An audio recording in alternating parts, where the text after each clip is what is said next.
नमस्ते मित्रांनो.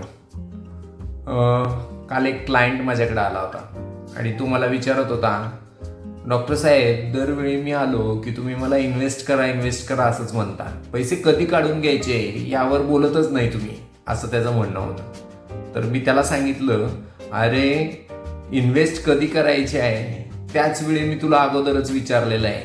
म्हणजे गुंतवणूक करायच्या अगोदर मी तुला सांगितलं होतं की तुला कधी पैसे लागणार आहेत. मी 2 प्रश्न नेहमी तुला विचारतो, कधी पैसे, कशासाठी पैसे गुंतवायचेत आणि ते परत कधी लागणार आहेत. म्हणजेच काय की कधी काढून घ्यायचेत पैसे हे मी अगोदर सगळ्यात पहिल्यांदा विचारतोय, मग तुम्हाला गुंतवणूक करायला सांगतोय. ज्यावेळी मार्केट तुटतंय त्यावेळी तुम्ही खरेदी करत राहा आणि विक्री केव्हा करायची आहे, ज्यावेळी तुम्हाला तुमचा गोल साध्य होईल त्यावेळी.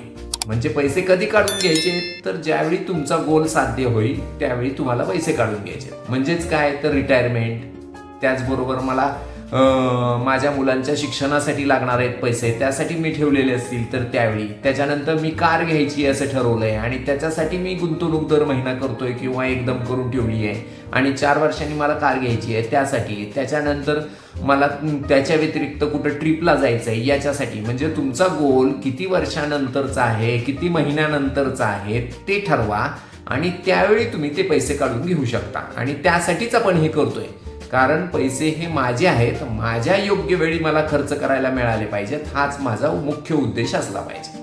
त्यामुळं पैसे कधी काढायचे आहेत हे मी अगोदरच गुंतवणूक करतानाच तुम्हाला सांगितलेलं आहे. त्यामुळं काळजी नसावी. आत्ताही मार्केट खाली आहे, आपण आत्ता नवीन खरेदी करून घेऊ शकता. काही अडचण आली तर तुम्ही आम्हाला नक्कीच संपर्क करा. थँक्यू.